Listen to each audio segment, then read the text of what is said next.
Hello friends, welcome to your own channel daily commodity. तो आज हम बात करने वाले एक ऐसी एग्रीकल्चर ऐसी टेक्सटाइल एग्रीकल्चर कॉमोडिटी के बारे में जो कि आपको बहुत सारे फील्ड में जो कि मोस्टली टेक्सटाइल इंडस्ट्री में काम आती है। और इसकी जो मेन यूजेस है वो कारपेट बनाने में, ब्लैंकेट, क्लोथिंग या हॉर्स के ब्लैंकेट या सैडल ब्लैंकेट या इंसुलेशन के बिजनेस में भी इस चीज़ का जो कॉमोडिटी है उसका मोस्टली यूज़ होता है। और आपको जान के हैरानी होगी कि ये जो कॉमोडिटी है उसको सिर्फ शेयर करने में एक प्रोसेस है, उसके अंदर सिर्फ शेयर करने में उसको 39.31 सेकंड लगे थे by Hilton Barrett of Australia. तो ऐसी ही commodity that is wool commodity के बारे में हम आज एनालिसिस करने वाले, उसके बारे में जानेंगे कि कौन सी कंट्री सबसे ज़्यादा वूल प्रोड्यूस करती है, कौन से फैक्टर्स आपको ध्यान रखने चाहिए कि आपको, ताकि आप इसमें इन्वेस्ट कर सके, आपको कौन से टाइम पे इसमें एंटर होना चाहिए, आपको कौन से टाइम पे इसमें से एग्जिट लेनी चाहिए।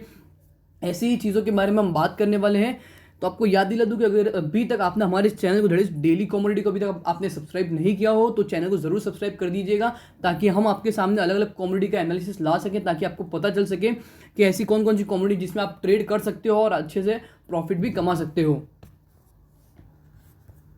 So let's begin. तो वूल कॉमोडिटी, तो सबसे पहले वूल एक ऐसी कॉमोडिटी जो कि मोस्टली टेक्सटाइल इंडस्ट्री में मेनली उसका जो बिजनेस होता है वो हो पाता है। और वूल कौन कौन सी चीज़ों में काम आता है, जैसे कि क्लोथिंग, ब्लैंकेट्स, कारपेट्स, वो सब चीज़ों में बनाने में सबसे ज़्यादा इसका इस्तेमाल होता है। और सबसे पहले जो वूल है वो अराउंड 10,000 BC से भी पहले से इसका जो बिजनेस, या आप बोल सकते हैं कि इसका फर्स्ट एग्जिस्टेंस सबसे चालू हुआ था फूड। और जबकि इसका जो भी क्या बोलते हैं शेल्टर बनाने में इसका जो वूल का जो काम था वो पहले बहुत ही ज़्यादा इसके थ्रू हो पाता था। और 4,000 साल पहले जैसे कि बेबीलोन जो थे उनने ही इसको जो as a purpose of an क्या बोलते हैं गारमेंट्स होते हैं ना, कपड़े की तरफ पहनना, उस तरह से इसका जो काम होता है, यूजेज है, तब से चालू इसका किया था। अब हम देखेंगे कि ऐसे कौन कौन सी शिप्स है जो कि वूल प्रोड्यूस करने में आपको हेल्पफुल होता है। तो ऐसे कि आपको पता ही होगा कि ऐसे मोस्टली 1,000+ से भी ज़्यादा वेराइटीज़ होती है शिप्स की, जो कि ब्रिड्स होती है, जो कि पूरे वर्ल्ड में एग्जिस्टेंस में है। जो कि उसमें से सबसे ज़्यादा including more than 50 varieties are सिर्फ यूनाइटेड स्टेट्स में 50 से भी ज़्यादा वेराइटीज़ ऑफ आपको शिप्स देखने को मिलेगी। और उसके थ्रू जो भी वूल की जो वेराइटी होती है, जो भी क्वालिटी होती है, उसमें भी बहुत ही ज़्यादा आपको उसमें डिफरेंस देखने को मिलता है। हर ब्रीड उसके अलग अलग कैरेक्टरिस्टिक्स से पहचानी जाती है, जैसे कि उसका हेयर कलर, लेंथ, बॉडी का जो टाइप है, ब्रीडिंग की जो कैरेक्टरिस्टिक्स है, किस तरह से मिल्क रेस करती है, मीट कैसा है, उसका वूल कैसा है, किस तरह की डिपेंडेंस है, किस तरह का क्लाइमेट है, वेजिटेशन है, उनका ब्रीडिंग कैपेसिटी या फिजिकल कैरेक्टरिस्टिक्स जो भी होती है, उसके ऊपर पूरा जो शिप है उसको उस तरह से कैरेक्टराइज किया जाता है। और हम इस तरह के बारे में हम बात करने वाले। तो सबसे पहले आपको क्या पता होना चाहिए, मेन ये होता है कि आपको कौन सी कंट्री सबसे ज़्यादा वूल प्रोड्यूस करती है पूरे वर्ल्ड में। तो आपको सबसे पहले वो पता होना चाहिए, ताकि आप क्या उस कंट्री के बारे में इंफॉर्मेशन जान सकोगे कि सबसे ज़्यादा वूल किधर प्रोड्यूस होता है। तो आप क्या जब निवेश करते हो वूल कॉमोडिटी के अंदर, ताकि आपको पता चले कि उस कंट्री की न्यूज़ क्या है, उस कंट्री की इकोनॉमी क्या है, किस तरह की मार्केट कंडीशन है। तो सबसे पहले जो कंट्री निकल कर आती है वो है ऑस्ट्रेलिया। ऑस्ट्रेलिया प्रोड्यूस करती है 492 टन्स ऑफ वूल प्रोड्यूस करती है on an yearly basis. Second number पर है China, that is half of the Australia, that is 235,927 tons. Third United States of America 158,73 tons of wool. और fourth में New Zealand 102,457 tons. और last that is Argentina 88,897 tons of wool produce करती है Argentina, जो कि बहुत ही अच्छी बात है। क्योंकि अब अगर समझ लो कोई भी कंट्री वूल में अगर आप समझ लो आपको निवेश करना है, तो अगर आपको पता ही होना चाहिए कि ऑस्ट्रेलिया की जो इकोनॉमी है वो किस तरह से वर्क डाउन हो रही है, किस तरह की उसका वूल की जो प्रोसेसिंग है, तो किस तरह का उधर का जो प्रोडक्शन होता है, या फिर किस तरह की उधर वेराइटीज़ है शिप की। तो हम जानेंगे कि वूल जो कॉमोडिटी उसका जो मेन यूज़ है वो कौन कौन सी जगहों पे किया जाता है। तो सबसे पहला जो यूज़ है वो है क्लोथिंग बिजनेस के अंदर।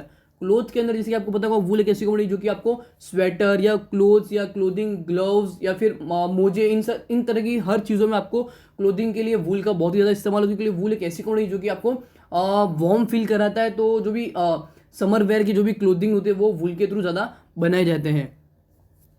सेकेंड में फर्निशिंग मतलब क्या, जो भी ब्लैंकेट्स होते हैं या कोई भी मेट्रेसेस बनती है झाड़ी वाली एकदम, तो उसके अंदर वूल का यूज़ किया जाता है, ताकि क्या वो अच्छी तरह से उसकी जो होल्डिंग कैपेसिटी होती है वो वूल की बहुत ही ज़्यादा in comparison to other commodity, that is cotton या ऐसी कोई भी अदर पॉलिस्टर से भी ज़्यादा जो अपहोल्ड कैपेसिटी होती है वो होती है वूल की। थर्ड है कारपेट्स। तो कारपेट्स का भी बहुत ही ज़्यादा बिजनेस होता है, तो वो भी उसके अंदर वूल का इस्तेमाल किया जाता है। फोर्थ है lanolin. That is wool grease. जो भी ग्रीसिंग बिजनेस होता है जो कि आप बहुत सारी स्किन केयर या हेयर केयर के कॉस्मेटिक प्रोडक्ट्स होते हैं उसके अंदर भी वूल को एक अच्छी तरह से उसको प्रोसेस किया जाता है ताकि क्या वो जो यूज़ किया जाता है दैट इज मॉइस्चराइजेशन या कॉस्मेटिक बिजनेस में भी उसका अच्छी तरह से इस्तेमाल किया जाता है।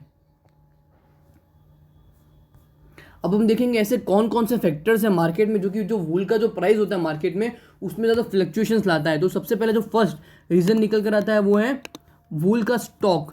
तो आपको जैसे पता ही होगा कि जो कोई भी कमोडिटी हो whether it is wool commodity या गोल्ड या सिल्वर या कोई भी हो XYZ कोई भी कमोडिटी का जो प्राइस होता है वो डिमांड सप्लाई पे डिपेंड होता है। तो अगर समझ लो मार्केट में जो वूल का जो प्रोडक्शन या वूल की जो स्टॉक कैपेसिटी होगी अगर वो समझ लो बहुत ही ज़्यादा हुई इन कंपैरिजन टू जो मार्केट में डिमांड है तो उसके कारण क्या होगा जो उसको प्राइस ऑफ द कॉन्ट्रैक्ट होगा उसमें आपको डाउनफॉल देखने को मिलता है। और इसके अपोजिट अगर समझ लो इन्वेंटरी अगर समझ लो मार्केट में वूल की कम रही तो उसके कारण क्या होगा मार्केट में उसकी सप्लाई बढ़ने की कोशिश होगी और धीरे धीरे उसकी जो प्राइस होगी उसमें आपको अप ट्रेंड देखने को मिल सकता है।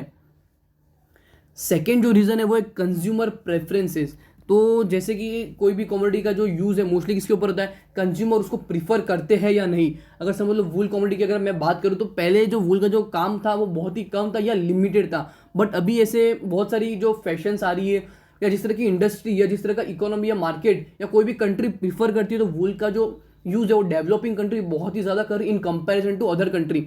इसका मतलब क्या होगा अगर समझ लो कोई भी कंट्री अगर डेवलपिंग है तो जो वूल का जो उनकी मात्रा होगी लेने की तो वो अगर समझ लो ज़्यादा हुई तो क्या होगा उसका जो यूजेज होगा जो उसकी डिमांड होगी मार्केट में बढ़ेगी। तो जैसे ही उसकी जो डिमांड बढ़ेगी तो उसके कारण क्या उसकी जो प्राइस होगी उसमें भी आपको अच्छा खासा अप ट्रेंड देखने को मिल सकता है।